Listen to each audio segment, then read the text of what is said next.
ஒரே ஒரு போர் நடந்ததுங்க. மொழிபெயர்ப்பு என்பது எவ்வளவு முக்கியமானது என்பதற்கு ஒரு கதை சொல்கிறார்கள். அது கதையா நிஜமா, கதை போன்ற நிஜமா, நிஜத்தில் ஊறிய கதையா என்று என்னால் துப்பறிந்து துறக்க முடியவில்லை. ஆனாலும் கூட அதில் உண்மையினுடைய ஈரம் இன்னும் ஒட்டி இருப்பதாகவே எனக்கு தோன்றுகிறது. இரண்டாம் உலகப் போர் நடந்து கொண்டிருக்கிறது. அமெரிக்காவுக்கும் ஜப்பானுக்கும் சண்டை. அமெரிக்காவுடைய விமானங்கள் வெடிகுண்டுகளை ஏற்றிக்கொண்டு வானத்தில் வந்து கொண்டிருக்கின்றன. எந்த நேரத்திலும் அந்த அலுமினிய பறவைகள் அணுகுண்டு முட்டைகளை ஜப்பானில் இட முடியும். இப்போது ஒரு செய்தி போகிறது ஜப்பானுக்கு, சரண்டர் ஆகிறீர்களா இல்லையா? ஜப்பானுக்கு செய்தி. ஜப்பான் அந்த கடிதத்தை எடுக்கிறது, வாசிக்கிறது. ஜப்பானிய மேலிடம் முடிவு செய்கிறது, உங்களுடைய கோரிக்கையை நாங்கள் பரிசீலிக்கிறோம், வில் கன்சிடர் என்கிற துணியில அவங்க ஆங்கிலம் தெரியாது. இப்ப தொழில்நுட்பம் வந்த பிறகு கொஞ்சம் ஆங்கிலத்தில் அவர்களும் முன்னெடுக்கிறார்கள். ஆங்கிலம் அவ்வளவு தெரியாது அவங்களுக்கு. ஜப்பான்ல கொடுக்குறாங்க பதில், மோகு சட்சு. இந்த மோகு சட்சு என்ற இரண்டு சொற்களுக்கு என்ன பொருள் என்றால், உங்கள் கோரிக்கையை நாங்கள் பரிசீலிக்கிறோம் என்று பொருள். மொழிபெயர்த்தவர்கள் உங்கள் கோரிக்கையை நாங்கள் நிராகரிக்கிறோம் என்று மொழிபெயர்த்திருக்கிறார். இந்த நிராகரிக்கிறோம் என்ற சொல் எப்போது அமெரிக்காவின் காலில் விழுந்ததோ, விளக்கும் குண்டுகள் எரிந்தது. ஹிரோஷிமா பத்தி எழுதியிருக்கிறேன். ஹிரோஷிமா நான் போனேன். ஜப்பானுக்கு போனா ஹிரோஷிமா பார்த்துட்டு வரணும்.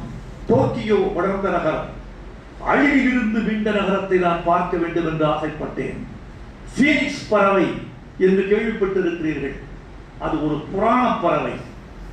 எரிந்து சாம்பலில் இருந்து மீண்டும் சலகழித்து பறந்து வரும் என்பது ஒரு தொன்மம். அது மெய்யா பொய்யா என்பது வேறு விஷயம். அது ஒரு தொன்மம். இந்த தொன்மத்துக்கு உண்மை ஒன்று வேண்டும் என்றால் அது ஹிரோஷிமா.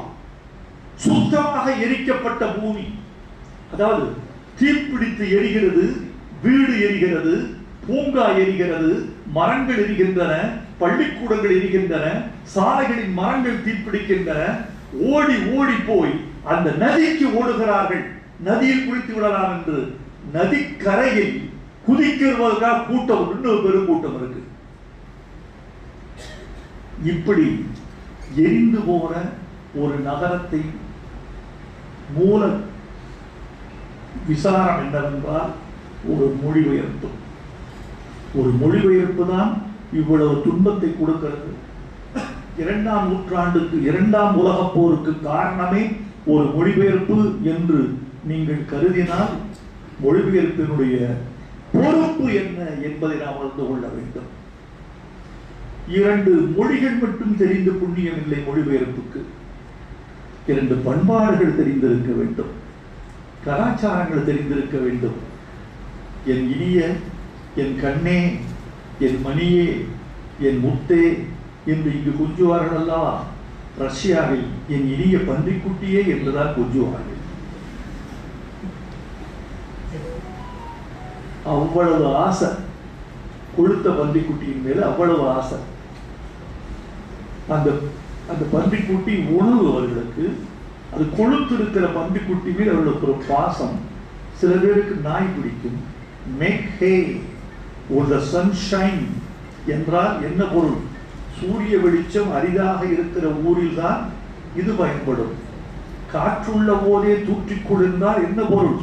காற்று எங்கே அரிதான பொருளாக இருக்கிறதோ அங்கு இது பெறப்படும். ரெண்டுக்கும் ஒரே உள்ளீடு தான். சொற்கள் வேறு வேறு, பண்பாடு வேறு வேறு, ஒரே உள்ளீடு தான். மரபு தொடர்களை, இடியம்ஸ் மொழிபெயர்க்கிற போதுதான் ஒரு மொழிபெயர்ப்பாளன் யார் என்பதே தெரியும். ஒரு கேட்டு பாருங்க, அந்த மரபு தொடர்களுக்கு சரியான பொருள் கொடுத்து விட்டால் அவன் வல்லவன், இல்லை என்றால் அவன் நுனிப்புள் வேந்தவன் என்று பொருள் வந்துவிடும். நண்பர்களே, பல்கலைக்கழக பதிவாளர் அவர்களே, பேராசிரியர் பெருமக்களே, இந்த இடத்தில் ஒரு வேண்டுகோளை விடுத்து நான் விடைபெற வேண்டும் என்று ஆசைப்படுகிறேன். இந்த வேண்டுகோள் மிக மிக முக்கியமானதாக நான் நினைக்கிறேன். எதிர்காலத்தில் மொழிகள் நெருங்கி வரக்கூடிய வாய்ப்புகள் அதிகம். பல மொழிகள் அழிந்து போவதற்குரிய வாய்ப்புகளும் அதிகம். எந்த மொழியின் மீது ஓர் இனம் வியாபாரத்தை மட்டும் கருதி கொண்டிருக்கிறதோ அந்த மொழி அழிந்து போகும். என் மொழி வியாபார மொழி, என் மொழி தொழில்நுட்ப மொழி என்று மட்டும் கருதினால் அந்த மொழி அழிந்து போகும்.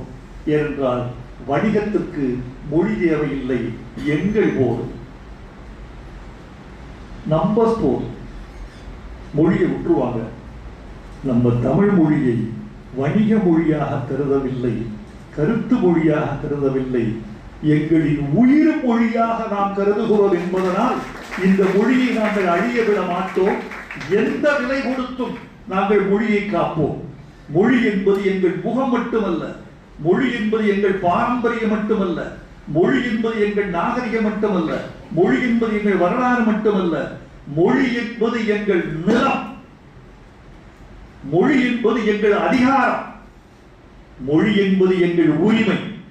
உரிமையை, நிலத்தை, அதிகாரத்தை விட்டு விட்டு வேற என்ன வாழ்க்கை இருக்கிறது தமிழனுக்கு? அப்படி நாங்கள் இழந்தது அதிகம்.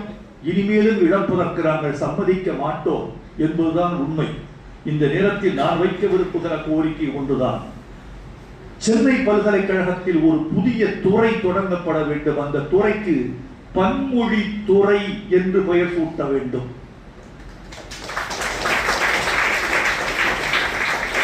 அந்த பன்மொழி துறையில் உயர்நிலை பள்ளியிலேயே தேர்ந்தெடுக்கப்பட்ட மாணவர்களை பல்கலைக்கழகத்தில் சேர்க்க வேண்டும். தேர்ந்தெடுக்கப்பட்ட மாணவர்கள் தமிழ் நன்றபடி, ஒரு தாய்மொழியில ஊட்டம் இருக்கிறதா, இங்க வா. தாய்மொழி நல்லா தெரியும் இல்ல, இலக்கியம் படிச்சிருக்கீல்ல, சரி வா. நீ ஸ்பானிஷ் படி, நீ மேண்ட்ரின் படி. 5 ஆண்டுகளுக்கு மேண்ட்ரின் மட்டுமே படிக்கணும், ஸ்பானிஷ் மட்டுமே படிக்கணும், பிரெஞ்சு மட்டுமே, ஜெர்மன் மட்டுமே. இப்படி எங்க ஊர்ல பொலிகாலைகளை உண்டாக்குங்க. இந்த பொலிகாலைகள் சொல்றாங்க எல்லாம் ஸ்பானிஷ்ல. இவர் 2 பேர் மாஸ்டர்ஸ். தமிழில் இருந்து வரக்கூடிய உயர்ந்த நாவல்களையும் கவிதைகளையும் ஸ்பானிஷ் மொழிக்கு மாற்றக்கூடிய வல்லமை இந்த 2 பேரை வளர்க்கப்பட்ட 2 பேருக்கு இருக்கு. இவர் ஜெர்மனுக்கு இருக்கு, இவர் பிரெஞ்சுக்கு இருக்குது. ஏன்? இப்ப என்னுடைய கள்ளிக்காட்டு இதிகாசத்தை காஷ்மீரியில் மொழிபெயர்க்க ஆள் இல்லை.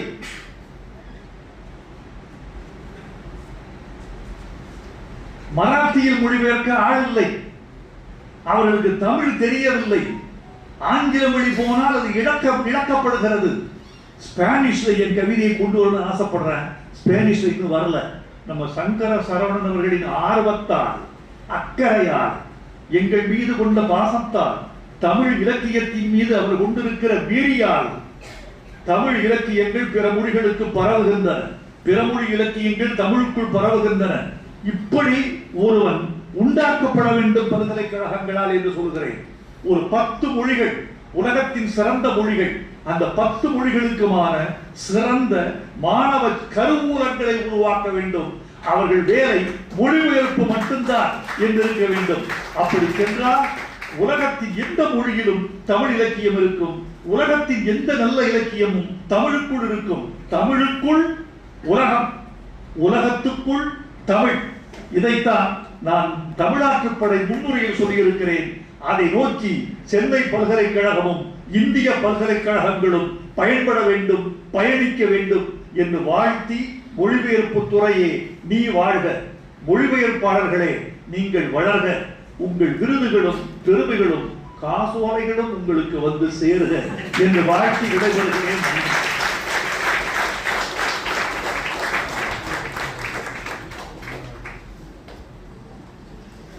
நன்றி கவிப்பேரரசு அவர்களே. நாம் தொடக்க விழாவினுடைய நிறைவு பகுதிக்கு வர இருக்கிறோம்.